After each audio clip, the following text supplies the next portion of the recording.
Continuamos hoy, amigo oyente, nuestra excursión por este libro de Zacarías. En nuestro programa anterior habíamos comenzado nuestro estudio en la última división principal de este libro, donde se nos presenta las cargas proféticas que incluyen los capítulos 9 al 14.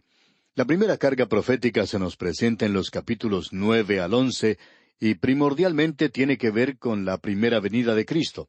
De manera arbitraria dijimos que este capítulo comienza con la carga o profecía de la palabra de Jehová en la tierra de Adrac. Ahora esta tierra se encuentra al norte de Israel y también de Damasco, y Damasco es la capital de Siria, y aún lo es en el presente, y ha causado para Israel muchas dificultades. Pero aquí se nos describe el programa, la marcha de un ejército y de un gran general a la tierra prometida. Sin lugar a dudas, tenemos aquí uno de los relatos más destacados que uno puede encontrar en la palabra de Dios. Todo esto fue cumplido literalmente. Y esto ha aterrorizado tanto a los liberales que han tenido que mover a Zacarías a la época de Alejandro Magno, porque si no hacen eso, entonces piensan que se encuentran en grandes dificultades. Y debemos decir que ha sido y es así.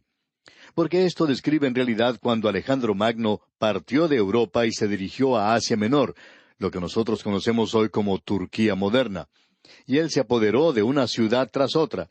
Era un hombre muy cruel, muy brutal. Pero uno debe comprender que él tenía un ejército muy pequeño para aquella época, de solo unos 50,000 hombres. Y él no podía dejar detrás de sí a ningún hombre para cuidar de la ciudad que acababa de conquistar y de destruir. De modo que él tenía que debilitar a una ciudad de tal manera que no fuera a constituirse en un problema para él en el futuro.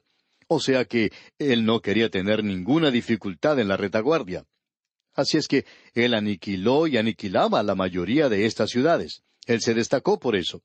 Era un hombre muy inteligente, y como dijimos en nuestro programa anterior, arrogante, un hombre joven, muy presumido, que murió a la edad de 33 años, que dicho sea de paso, es la misma edad que tenía el Señor Jesucristo.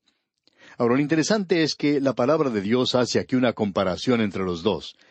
Y existe un poema excelente que compara a Alejandro Magno con el Señor Jesucristo, y comienza diciendo que tanto Alejandro Magno como el Señor Jesucristo murieron a la edad de 33 años.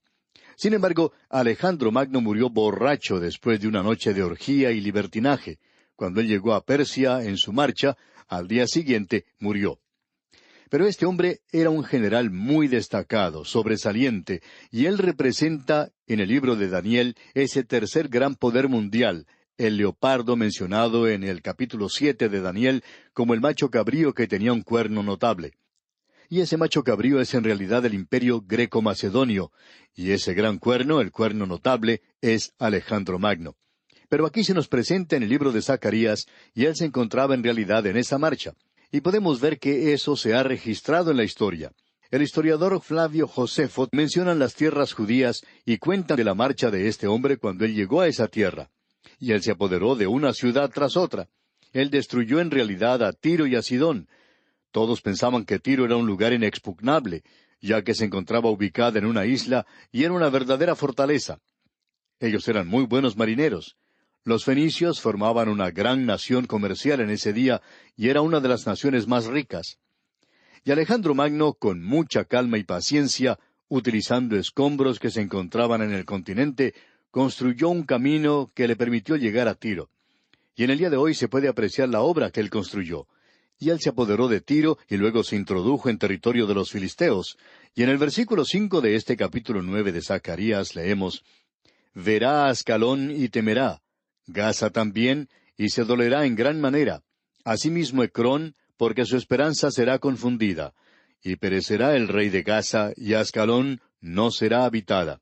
Y si usted visita este lugar en el presente, puede sacar fotografías de las ruinas del antiguo templo de la deidad pagana de Dagón. Esa zona ha sido devuelta a la nación de Israel, y en Asdod ellos han construido un puerto artificial y han construido muchos edificios de apartamentos allí. Literalmente deberíamos decir que miles de personas han ido a vivir a esa zona. Y cuando uno se introduce más al interior, encuentra la ciudad de Ascalón, la cual es una ciudad muy progresista, pero no se encuentra en el mismo sitio. Se encontraba antes en la costa misma, y allí se encuentran ahora las ruinas del presente. Es, podríamos decir, algo así como un parque, se considera una zona muy hermosa. Pero lo que debemos señalar es que no está habitada. Ese parque es un lugar que uno puede visitar y pasar el día y descansar un rato, pero ya no es una ciudad. Es interesante notar cómo la palabra de Dios se cumple literalmente. Alejandro Magno destruyó esas grandes ciudades filisteas. Y leemos luego en el versículo 6 de este capítulo 9 de Zacarías: «Habitará en Asdod un extranjero, y pondré fin a la soberbia de los filisteos». Ahora aquí no se nos dice que será habitada. Dice sencillamente que no vivirá allí una clase elevada de gente, y por cierto que está habitada en el presente. Y luego dice, «y pondré fin a la soberbia de los filisteos». O sea que Alejandro Magno le puso punto final a la nación filistea. Después de eso, ellos no volvieron a surgir como nación otra vez. Después de eso, uno no los vuelve a ver más. Y en el versículo 7 leemos, «Quitaré la sangre de su boca y sus abominaciones de entre sus dientes, y quedará también un remanente para nuestro Dios, y serán como capitanes en Judá, y Ecrón será como el Jebuseo». Así es que Dios dijo que Él iba a ponerle fin a la nación filistea. Pero, ¿qué en cuanto a Jerusalén? Este hombre, Alejandro Magno, destruyó todo lo que se encontraba delante de él. No importaba a qué ciudad llegaba él destruía todo. Si él tenía que esperar unos cuantos meses, como lo hizo en la ciudad de Tiro, para apoderarse de ese lugar, a él no le preocupaba hacer eso, porque él no iba a dejar una fortaleza bien establecida en su retaguardia. Y como ya hemos dicho, él era un general muy inteligente.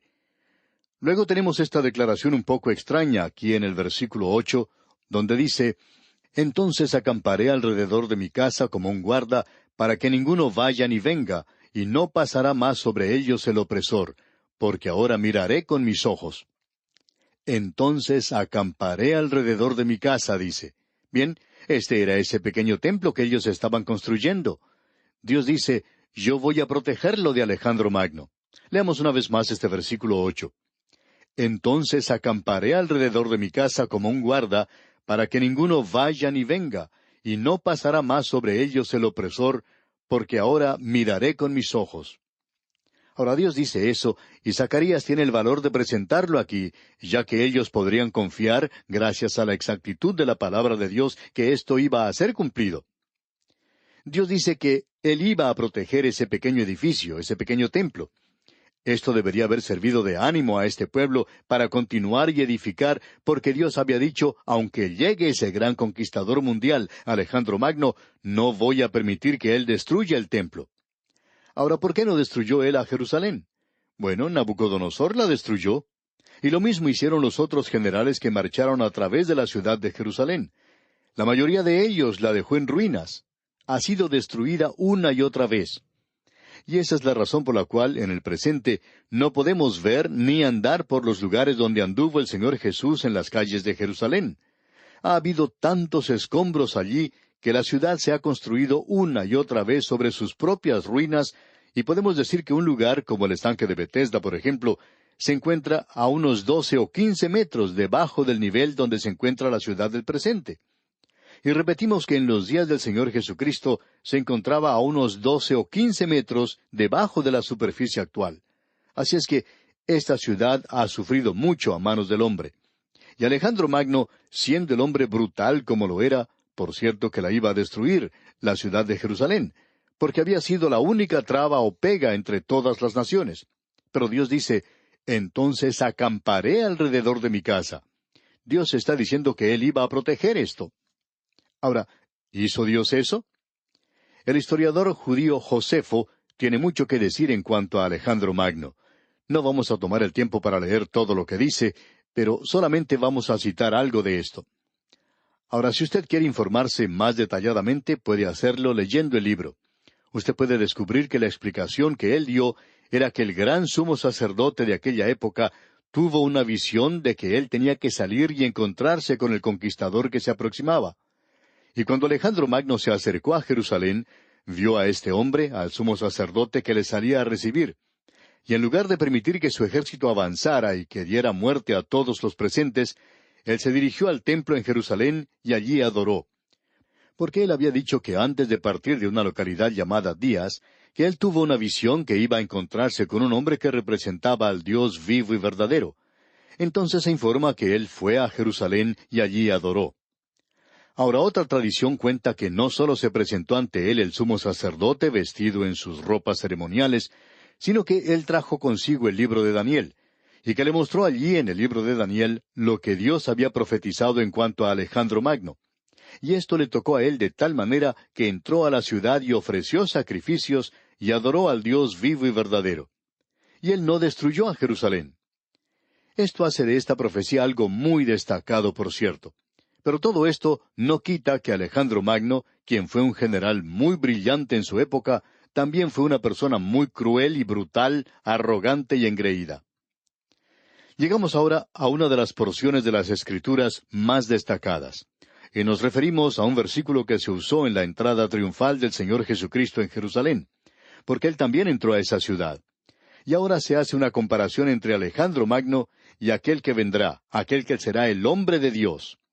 Y tenemos aquí en el versículo 9 de este capítulo 9 de Zacarías este lenguaje, y queremos que usted preste mucha atención a su lectura, ya que es algo muy importante. El versículo 9 dice: Alégrate mucho, hija de Sión, da voces de júbilo, hija de Jerusalén.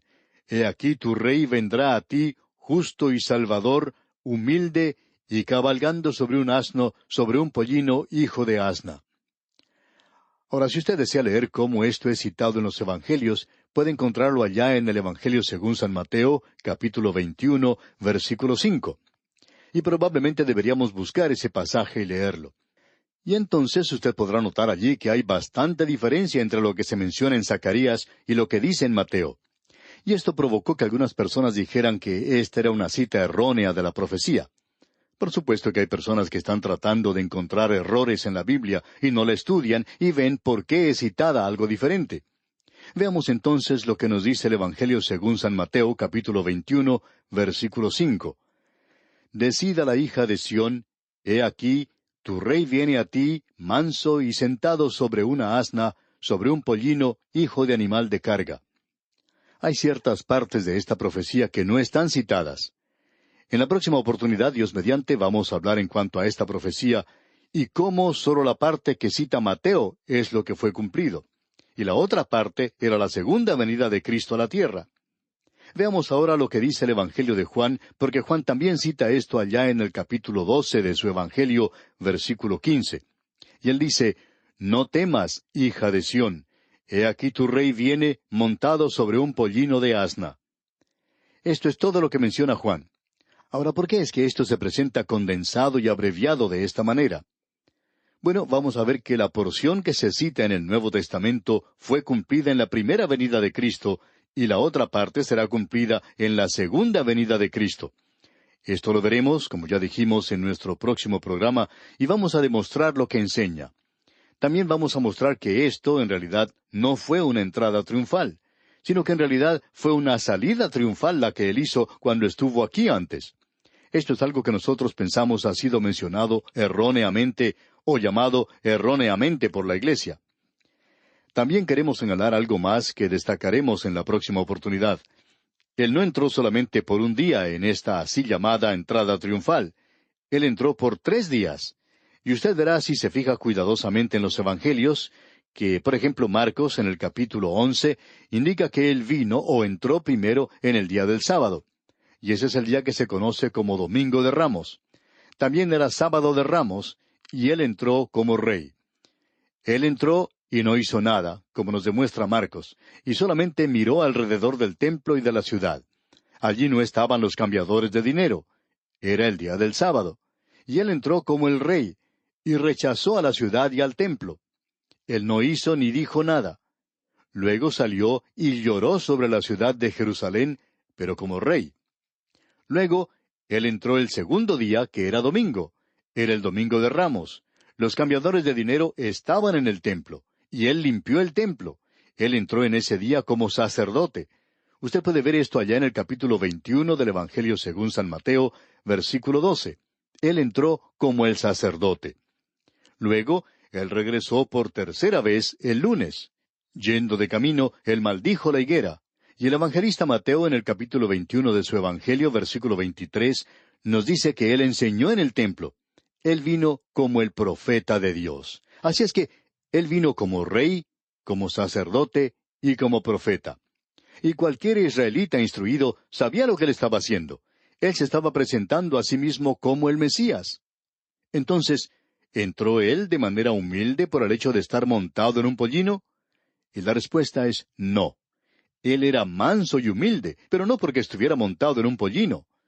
Y hay muchas cosas, amigo oyente, que debemos aclarar, Dios mediante, en nuestro próximo programa. Pero estamos entrando a aquello que pensamos es uno de los pasajes de la Escritura más importantes, el versículo 9 del capítulo 9 de Zacarías. Y lo notable es que esto es citado en el Nuevo Testamento y solamente una parte. Aquella que es citada es cumplida, y el resto no será cumplido sino hasta cuando Él venga por segunda vez. Bien, amigo oyente, vamos a detenernos aquí por hoy. Retornaremos, Dios mediante, en nuestro próximo programa. Mientras tanto, le sugerimos leer el resto de este capítulo 9 de Zacarías para estar mejor informado y a la vez mejor preparado para nuestro próximo estudio. Es nuestra oración que Dios bendiga su vida en gran manera.